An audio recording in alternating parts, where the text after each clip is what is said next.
Hi guys, today I'm going to show you how I rig up for mullet. Most of you guys have seen mullet jumping out of the water and you're wondering how to catch them. I'm going to show you in this short video clip how I rig up for them and how I successfully caught them over the years. Now before we get started, we need to know what essentials we need. We need float stoppers, we need scissors, we need a bobby cork float, we need 10-pound line, swivel, treble hooks. Now I'm using a size 10 and a size 8 blackfish hooks. Now you might be wondering, what the hell does a blackfish hook got to do with catching mullet? Well, I'll show you in a minute. But all these things is what you need to successfully catch mullet. Now I'm hoping that you can see the line. This is the only line that I've got at the moment. I could see it right now as I'm recording. So the first thing that you do is you put the line through the loop of the stopper, just like that. You grab the stopper, you pull it against the line, slide it through the line, bang. That's step one. You got the stopper in. Now we go with the float. Then we put the line through the float.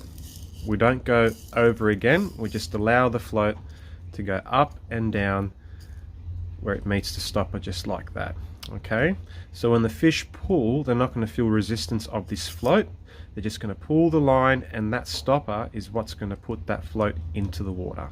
So we've got the float done. Now with the sinker. Now it all depends where you're fishing, but I tend to use a ball sinker of this size. Now this is perfectly good. It's heavy enough to get the cast out, but it's heavy enough as well to keep that bobby cork in the water, just to reveal this orangey bit here. So I get the line, and the same principle applies as the float. I just put the line through the hole, making sure that the sinker slides through the line, just like that. And once I've got that, I would like to add a red bead, because where I'm going to tie the swivel, I don't want that not to be affected by the sinker every time it runs up and down and break it. So always put a swivel underneath your float, just like that. So we've got the float, sinker and bead. Then the next thing comes along is your swivel. Now I've got a spare swivel here laying around. I'm not going to take one out. Ooh. I thought I did, but anyways, we get our swivel.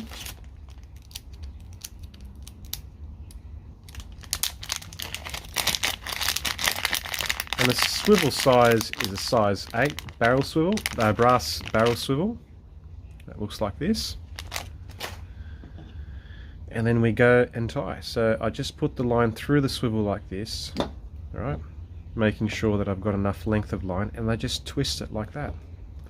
And this is a very simple knot. Most people might disagree, but for me it's just simple, easy to use and strong. And then we put it through the eye of the loop, as so. Grab the line that's sticking out of the loop, pull it, grab the swivel and the line together, and your main line here where I'm tapping with my fingers, and just pull like I'm doing right now. And there we go. Cut off any remaining line, just like that. I need to sharpen my scissors, but there we go. Alright, now we've got this done. Alright. So we've got swivel, red bead, sinker, float and stopper. Now when it comes to the swivel, I don't like to use very long swivels if I'm catching a mullet under a float. I tend to keep it roughly around 30 centimeters in length. So I tie it to the swivel here. Same concept. Grab the line, twist, maybe a dozen times, 2 dozen times, and get the line through the loop. Hoping that you guys can see this. Through the loop here. And then pull. It's a very simple rig, very simple knot. And There we go. Take off the excess line. And now with the fun part. So now we've got our trace tied onto the swivel. We grab our blackfish hooks.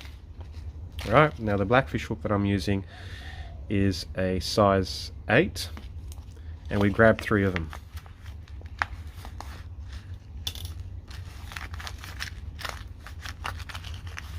We grab 3. Oh, I think I've got more than 3 there.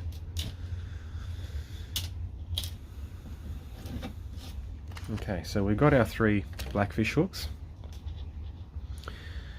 And all we do is we slide these hooks through the trace, as so. We don't tie them, we just slide them through the trace. Okay. And these hooks, these 3 hooks, are going to slide through, as you can see right there. Yep. And you're probably asking, why am I gotten treble hooks?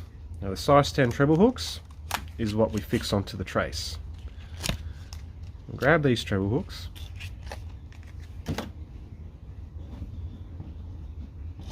If I can grab that trace. And we tie this treble hook to this trace. Through the eye of the hook. Turn it. Now this is my preferred way of tying hooks. You might have a better way.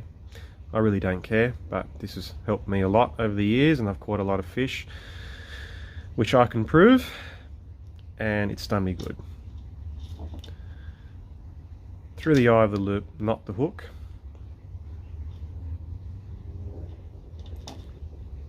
And voila.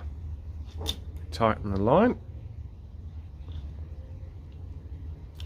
Get rid of the excess line.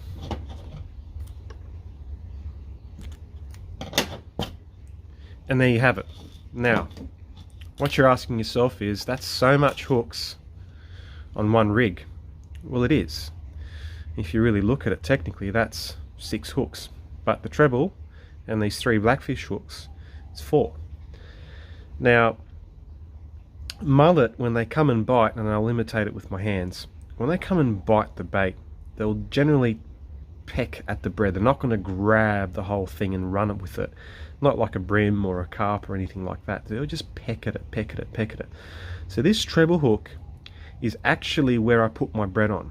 And the amount of bread that I put on is probably that much. I cover this treble hook as much as I can with bread. I squeeze it with my fingers, make sure that the bread is moist, not too moist, or else it's going to be soggy and fall off. It's got to be hard enough to actually put it on, cover the treble hook. Now these 3 hooks are free sliding on top of the bread, and as they're free sliding like this, the mullet are going to bite the bread. They're going to start chipping away the bread bit by bit. But also, as the bread starts to get smaller and smaller, these hooks will end up getting closer to the treble hooks. So when mullet come again for the bread, they're going to get hooked onto these hooks, and then they'll get hooked on, and there you have it. You've got yourself a nice large size mullet on. Now this is not to be used to gaff mullet, so don't use this to gaff, because for starters it's not going to work. The treble acts as a weight for the bread. So this is where you put your bread here. Put it over the treble, and these little 3 hooks is what will catch you the mullet. They'll just come along, they'll start biting the bread. These hooks will start getting closer and closer to the bread, and as the mullet come along, they just by themselves hook themselves, and you caught yourself a mullet. And try this method out. I've been shown by a lot of pro mullet fishermen who've used this many times, and it really does work. So next time when you go out bait fishing and you want to catch big mullet, this is pretty much the secret, and you'll be surprised how well this works. With the float, nothing special, just a simple float like this, stopper on the top, a nice smallish ball sinker with a red bead above the swivel so it prevents from not damaging the knot, swivel and your trace, and you're good to go. You're good to go with some good to go to catch some mullet. And yeah, keep me updated if you do catch mullet this way, because I guarantee you, you will. Till next time guys, happy fishing, and yeah, till next time, see you later.